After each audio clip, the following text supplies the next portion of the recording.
Guys, check this out.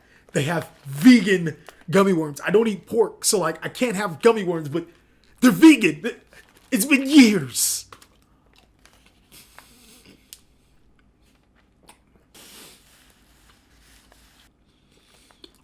I didn't know I needed this in my life. What's going on with you guys? Bit my tongue. That gummy bear is good. What's going on with you guys? TheCaliEffect, king of games here. And today, we're going to be going over cards that you need for the 2021 format year.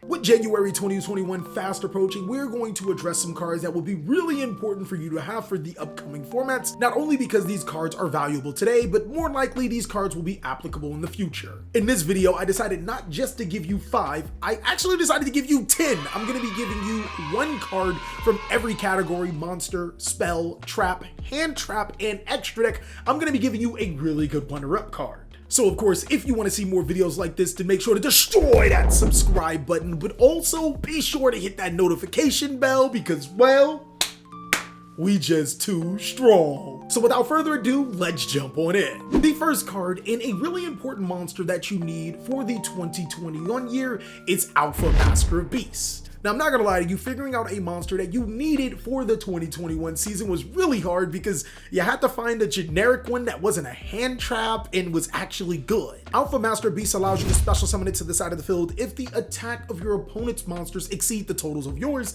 and then you can bounce Beast, Beast Warrior, and Winged Beast monsters to your hand, including itself, to be able to bounce cards on your opponent's side of the field to their hand. The really cool thing about Alpha Master Beast is that its summoning condition isn't once per turn. So hypothetically, if your opponent has 2 monsters on the field and you have none, you can summon Alpha, bounce a card, return Alpha to your hand, then summon Alpha again. Now, when the Master of Beast did make his debut in the Phantom Rage set, it was an $80 secret rare. Right now, you can get Alpha Master of Beast for as low as $30 a pop. This is a steal. The reason why Alpha is so low is because it's not amazing right now, but this card has all types of potential. I mean, there's a reason why Alpha Master of the Beast was a $80 pre-order secret. I strongly suggest that you should pick up your Alphas for the 2021 season. Now, of course, if I had to pick a runner-up for a generic monster that you will need for the 2021 season, it has to be Dino Wrestler Pankratops,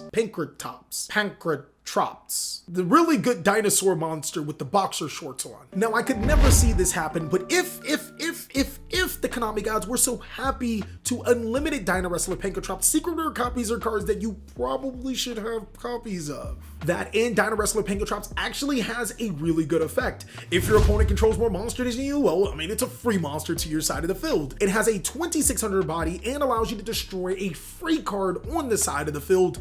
Pankratops is literally everything you want in a generic Yu-Gi-Oh monster that you should probably consider sideboarding or mainboarding in just about a lot of decks. Moving on to spells, if I were to tell you about these 2 spells earlier in the 2020 season, you'd probably look at me like, I mean, what are you, a scrub? But it's very real in today's Yu-Gi-Oh! That Book of Moon is a terribly powerful card. Not as good as it was in its heyday, but it's still a really good card. Book of Moon targets one face-up monster and flips it face down. This card is actually amazing in an era where we're moving towards less Link monsters and more other extra deck summon monsters. Book of Moon is the answer. The cool thing about this is that Book of Moon still has applications even if you're playing against a Link deck. Just flip the monster face down, forehead. They can't link with face downs. I genuinely think that Book of Moon is a card that you need for the 2021 season, and if I had to pick a particular Book of Moon, those ultra rares from the Battles of Legend Armageddon are pretty cheap, but I ain't gonna tell you how to spend your money. Now, for runner-up spell cards, I could have went the expensive route. Cards like Lightning Storm and Triple Tactics Talent are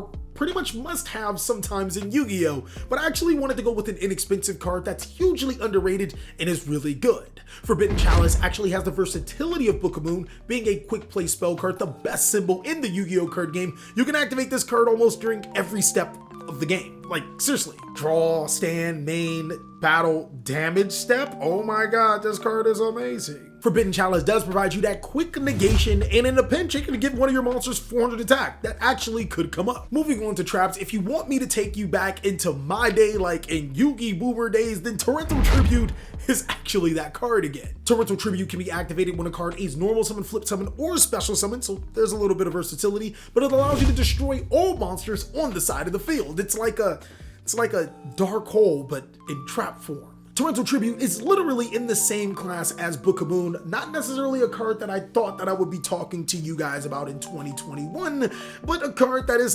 definitely taking advantage of the circumstances right now. Now for the runner-up card, I really wanted to go with a card I told you guys to buy before it skyrocketed in price. This card was $70 and now is $40. Ice Dragon's Prison is that card, but I thought that maybe I'd give you guys a bone and go more towards the budget route just in case you don't have this card. Solemn Strike just might headline as the best trap card in 2021. It has the versatility to be able to stop effect monsters whether you're going first or second, and it also stops from hand-filled and graveyard, as well as the ability to stop extra deck summons like Link, Exceed, Contact Fusions, as well as Synchro summons. Like, Solemn Strike is literally the whole package. At the cost of 1,500 life points, being able to stop one of those that's pretty good. Solemn Strike just feels like a card that you need for the 2021 season, month, however you want to put it.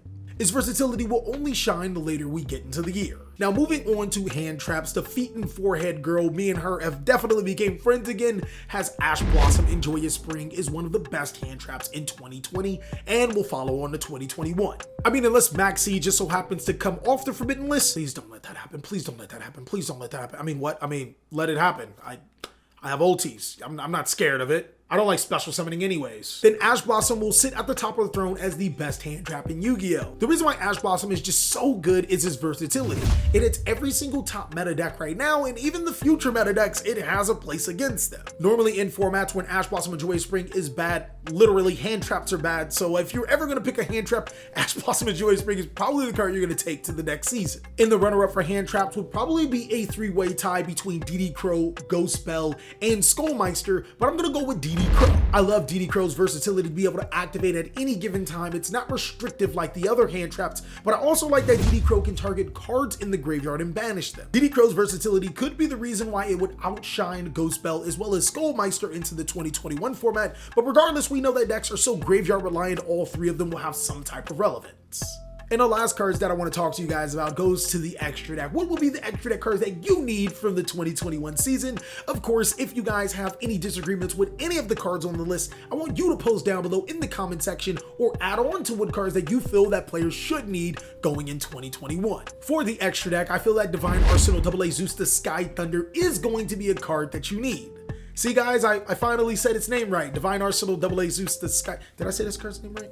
Divine Arsenal. I said the card's name right. Wait, Zeus just feels like the card that you need going into the 2021 season. It has that feeling of Borreload Dragon when Lynx first came out, as well as Borreload Savage Dragon when Synchros made their comeback, and on top of that, other Link 4 monsters, except this isn't a Link 4 monster. And the reason why I chose Zeus over Access Code Talker, which probably would have fitted a little better, is because Xyzs are probably the best extra deck mechanic in Yu-Gi-Oh! Especially seeing that the requirements to be able to summon a 3,000 body to your side of the field are completely ridiculous, and the fact that Exceed monsters are running the current Yu-Gi-Oh! Card game right now, I think it's safe to say that Divine Arsenal AA Zeus the Sky Thunder is going to be a card that you need. Can we just call him Zeus's AA batteries again? I miss when he was Zeus's AA batteries. Now for the runner-up card, I could have easily mentioned Access Code Talker. This is a card that is really good, but I feel that the Genesis Impact set is showing us something. In the Genesis Impact set, we got a reprint we didn't see coming in Nightmare Unicorn, and typically when Konami gives us reprints like this, we should definitely pay attention. I am going to give Nightmare Unicorn the nod over Access Code Talker because not only is it cheaper than Access Code Talker, it's also one of the best generic Yu-Gi-Oh! Link monsters in the card game, allowing you to get rid of a particular card on the field. Its requirements aren't even bad either. It's just like, I think it's just 2+ effect monsters, so that's good.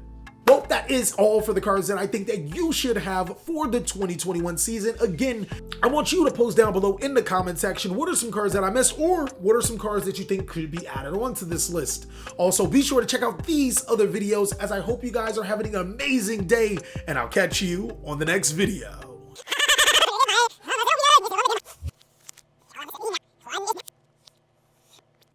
I didn't know I needed this in my life. I made them motherfuckers seem good, huh? You wanted some, huh? Yeah, I figured. Solemn Strike just feels like a card that you guys. Solemn Strike just feels like a card that you need for the 2020. I said it right. Solemn Strike just feels like a card that you need for the 2021 experience. The really cool thing about Alpha Master... Why did my hair do that? You activated it. What? You activated. You're not even making sense. January 2021. What's going on with you guys? Did I just hit my head?